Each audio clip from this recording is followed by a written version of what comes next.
ഇത് മാസ് മോട്ടോഴ്സിൽ നിന്നാണ് നമ്മളെ ഹീറോൻ്റെ ഗ്ലാമർ വണ്ടി ജന സർവീസോടെ നമ്മൾ കയറ്റിയാണ്. സർവീസിന് മുമ്പായിട്ട് നമ്മൾ ടെസ്റ്റ് ഡ്രൈവ് നടത്തുന്ന സമയത്ത് നമുക്ക് ചെയിൻ്റെ ഭാഗത്ത് നല്ല രീതിയിൽ അടി ഉണ്ടായിരുന്നു.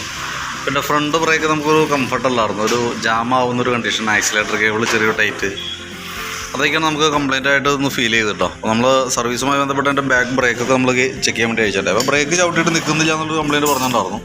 നമുക്കിതുമ്പോൾ കിടക്കുന്നത് കമ്പനി ലൈനറാണ്, ഹോണ്ടയുടെ ഒറിജിനൽ ലൈനർ കിടക്കുന്നത്. അപ്പോൾ അത് നമുക്ക് ഈ ഹബിനകത്ത് ലൈനർ ഒരഞ്ഞിട്ടുള്ള പൊടി ഇതിനകത്ത് ഒരുപാടുണ്ട്. അപ്പോൾ അത് ലൈനറിൻ്റെ ഇടയിൽ വരുമ്പോഴാണ് നമുക്ക് ആ ബ്രേക്ക് ചവിട്ടിയിട്ട് നിൽക്കാൻ പറ്റാത്തൊരു കണ്ടീഷൻ വരുന്നത്. അപ്പോൾ അതൊന്ന് ക്ലീൻ ചെയ്ത് കയറ്റാം. ലൈനറിന് വലിയ പഴക്കമൊന്നുമില്ല, നല്ല ലൈനറാണ്.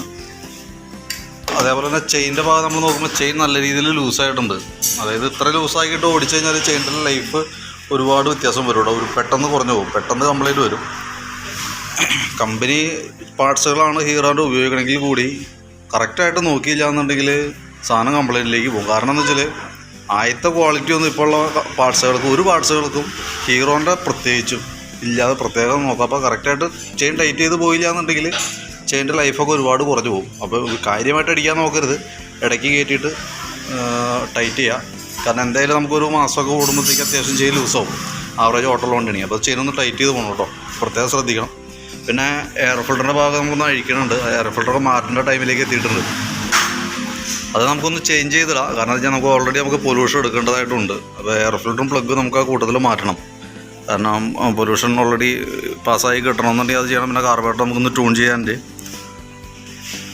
പിന്നെ അതുപോലെ നമുക്ക് അതിൻ്റെ ബാറ്ററിയുടെ ഭാഗം നമ്മളൊന്ന് ചെക്ക് ചെയ്യുന്നുണ്ട്. നമുക്ക് ബാറ്ററി തമ്മിൽ ഇരിക്കുന്ന ബാറ്ററി 2023 മോഡൽ 22 മോഡൽ കേട്ടോ. 2022 മോഡൽ ആമറോണിൻ്റെ ബാറ്ററിയാണ് നമ്മൾ ഇരിക്കണത്. 12 വോൾട്ടും 4 ആമ്പിയറുള്ള ബാറ്ററിയാണ്. അപ്പോൾ ഞാൻ ബാറ്ററി കൂടിയും കൂടുതലൊന്ന് ടെസ്റ്റ് ചെയ്തിട്ട് അതിൻ്റെ ഒരു റിപ്പോർട്ട് കൂടിയും കാണിക്കാം. അതിൻ്റെ വോൾട്ട് നോക്കുമ്പോൾ നമുക്ക് 13.8 കിട്ടുന്നുണ്ട്. വോൾട്ട് നമുക്ക് നല്ല വോൾട്ട് കിട്ടുന്നുണ്ട്. അപ്പോൾ ഞാൻ ബാറ്ററി ടെസ്റ്റിലേക്ക് കൊടുത്തിട്ടുണ്ട്. അപ്പോൾ കംപ്ലയിൻറ്റ്സ് ആയിട്ട് എന്തെങ്കിലും ഉണ്ടെങ്കിൽ ഇതിനകത്ത് കാണിക്കും. ഇപ്പം നിലവിൽ ഓക്കെയാണ്, വേറെ ബാറ്ററിക്ക് ഇപ്പം നിലവിൽ വേറെ പറയാത്ത കംപ്ലയിൻ്റ് ഒന്നുമില്ല.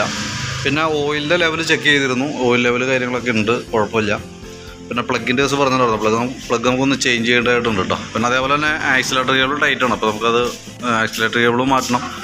ക്ലച്ചിൻ്റെ കേബിൾ കുഴപ്പമില്ല, ക്ലച്ച് കേബിൾ ചെറിയ അല്പം ഓയിൽ കൊടുത്താൽ മതി, വലിയ പഴക്കമില്ലാത്ത കേബിളാണ്. ഫ്രണ്ട് ബ്രേക്കിൻ്റെ കേബിൾ ചെറിയൊരു വലിയ പഴക്കമില്ല, പക്ഷേ എങ്കിൽ കൂടി നമുക്കൊരു ചെറിയൊരു ടൈറ്റ് കാണിക്കുന്നുണ്ട്. അപ്പോൾ അത് നോക്കിയിട്ട് ഓയിലിട്ട് നോക്കാം. നടപടി ആയില്ല എന്നുണ്ടെങ്കിൽ നമുക്ക് ബ്രേക്ക് കേബിൾ ഫ്രണ്ടിലത്തെ മാറ്റിയിടണുണ്ട് ബെറ്റർ. ഇതൊക്കെയാണ് നമുക്ക് സർവീസുമായി ബന്ധപ്പെട്ട് പറഞ്ഞേക്കുന്ന വർക്കുകൾ. അപ്പോൾ ഞാൻ അതിൻ്റെ ഒരു ഏകദേശം ഒരു എസ്റ്റിമേറ്റ് കൂടി നോക്കിയിട്ട് അതിൻ്റെ ഡീറ്റെയിൽസ് വാട്സപ്പിലേക്ക് ഇട്ടേക്കാം. നോക്കിയിട്ടൊന്ന് റിപ്ലൈ ഇട്ടാൽ മതി.